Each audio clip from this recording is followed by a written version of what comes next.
Olá, meus amigos.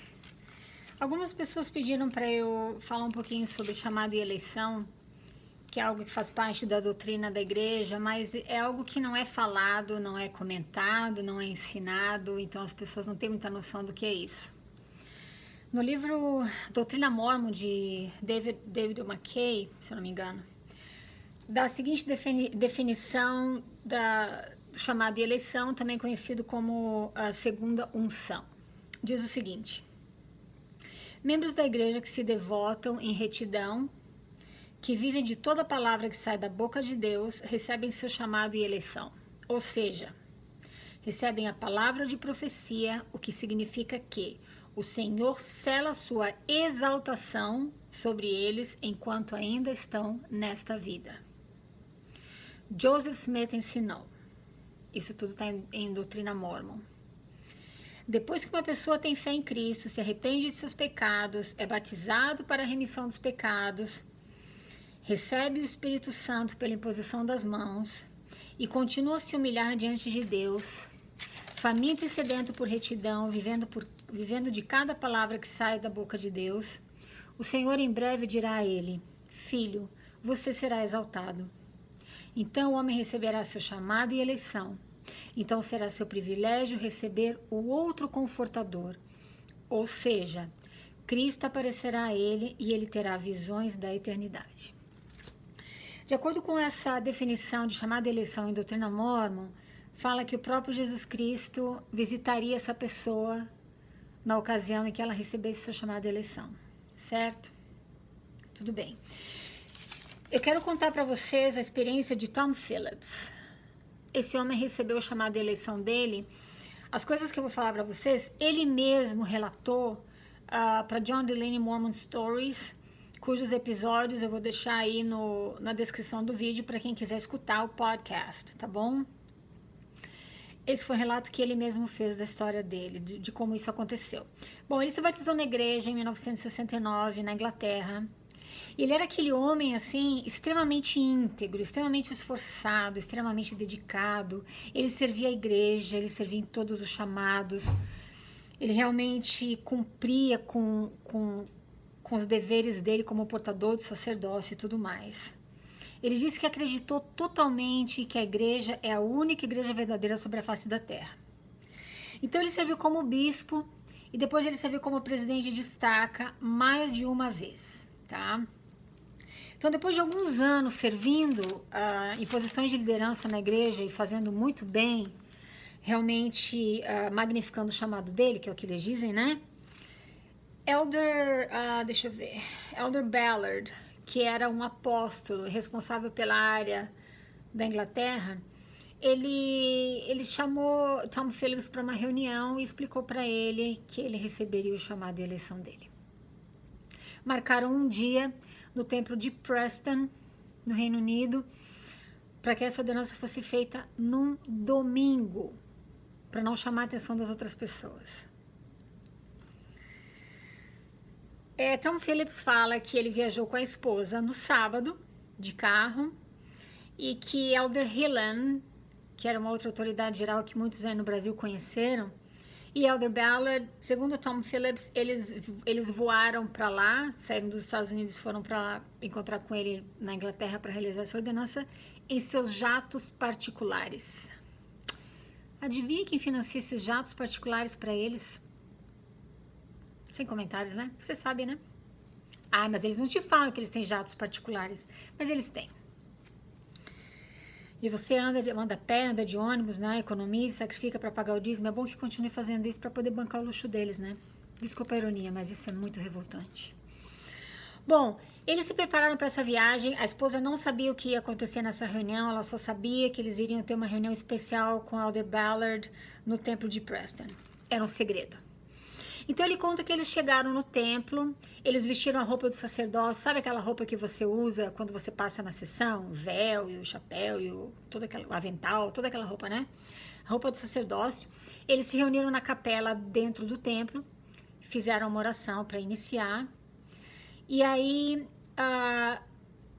Tom Phillips, ele abre um parênteses, ele diz que nessa mesma ocasião tinha um presidente de missão, terminando a missão dele, também estava lá para uma reunião exatamente igual a esta, e ele afirma que os 70 e os apóstolos e, obviamente, a primeira presidência, todos recebem o chamado de eleição deles. Privilégio de poucos, né? Mas isso também não tem importância nenhuma, porque não vale nada esse negócio, então, tanto faz. Mas, enfim, ele diz que depois que eles fizeram a oração, já vestindo a roupa do sacerdócio, eles se dirigiram até uma sala especial dentro do templo, que ela é utilizada única e exclusivamente para a realização dessa ordenança, ou seja, segunda unção, chamada de eleição, que é a mesma coisa, tá? Eles se dirigiram para essa sala. Chegando lá, Elder Ballard se ajoelhou e lavou os pés de Tom Phillips, como Jesus Cristo lavou os pés dos apóstolos no Novo Testamento. Elder Ballard lavou os pés de Tom Phillips e depois ele ungiu a cabeça dele e proferiu algumas bênçãos pela imposição das mãos e tocando nos olhos dele com óleo, essas coisas todas. Ele não entra muito nos detalhes não, mas isso ele falou. E ele diz que, entre outras coisas, Elder Ballard abençoou ele dizendo o seguinte: ele ordenou Tom Phillips como rei e sacerdote ao Deus Altíssimo, abençoou para que ele pudesse entender, saber e falar a verdade. Olha bem, entender, saber e falar a verdade. Lembra disso, daqui a pouco você vai entender por quê. Abençoou ele com a plenitude do sacerdócio, incluindo o poder de selar, amaldiçoar e abençoar, o Santo Espírito da promessa, e ele recebeu o Santo Espírito da promessa e foi abençoado para viver enquanto a vida for desejável, ou seja, ele teria poder para decidir se ele quer morrer agora ou não, né? Se a vida ficar muito difícil, muito ruim, ele poderia dizer, quero morrer, chega, tá bom para mim, chega. Ele foi então selado para a vida eterna. Seu julgamento está feito e você está selado. Ou seja, não vai passar por julgamento depois.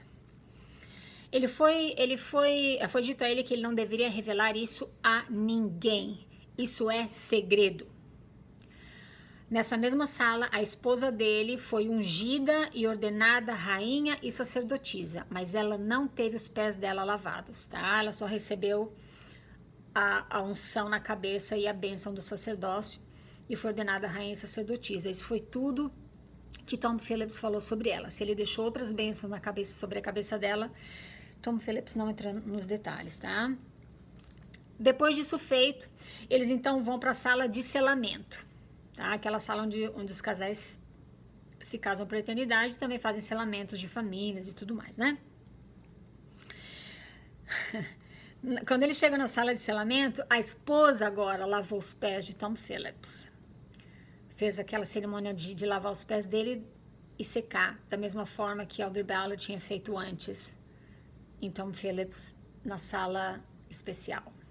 Agora ela lava os pés do marido e agora, depois que ela lava e seca os pés dele, ela coloca as mãos sobre a cabeça do marido, ela unge ele e ela dá uma bênção do sacerdócio ao marido. Se você está confuso ou confusa, não é só você, eu também fiquei confusa, eu falei, mas aí eu pensei, claro que as mulheres têm o sacerdócio no templo.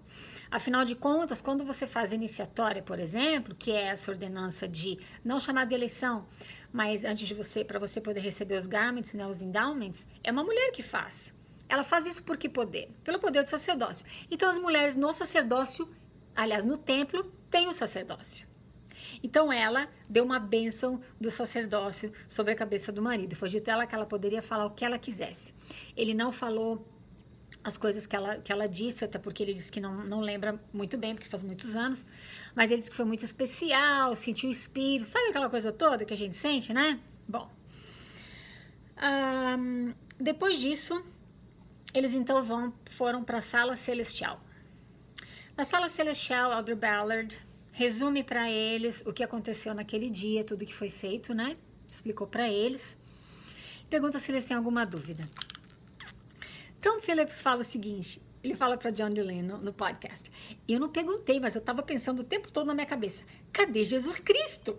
Porque lá em Doutrina Mormon, Bruce R. McConkie fala Aliás, Joseph Smith fala, ele é citado, dizendo que Jesus Cristo vem e realiza essa ordenança. E ele ficou pensando, cadê Jesus Cristo? Bom, ele não apareceu, tá? Não apareceu no templo. Surpresa. Tudo bem. Foi dito a ele que se ele pecar, e é óbvio que ele vai pecar, porque ele continua sendo um homem, né? De carne e osso como eu e você. Se ele pecar, ele será entregue às bofetadas de Satanás, né? E mesmo assim, ainda recebe a vida eterna. Essa bênção está selada sobre ele. Ele só perde o chamado de eleição dele se ele negar o Espírito Santo ou cometer assassinato. Aí ele vira um filho da perdição, ele se torna um filho da perdição e é lançado nas trevas exteriores. Não tem chance para ele. Fora isso, os outros pecados que qualquer ser humano pode cometer estão perdoados. Ele vai ser entregue lá às bofetadas de Satanás por um tempo, mas ainda assim ele recebe a vida eterna. Tom Phillips fala que ele saiu de lá do templo naquele dia nas nuvens. Espírito tão forte, imagina, né? Tenta te imaginar. Tua exaltação está selada sobre você. Ele saiu de lá nas nuvens com um espírito muito forte, um testemunho muito forte. Eu vou contar para vocês como isso se tornou um pesadelo na segunda parte desse vídeo, porque eu não quero passar de 15 minutos. Então, se você ficou interessado no assunto, assiste a sequência. Se não ficou, pode parar por aqui. Nos falamos na sequência. Tchau, tchau.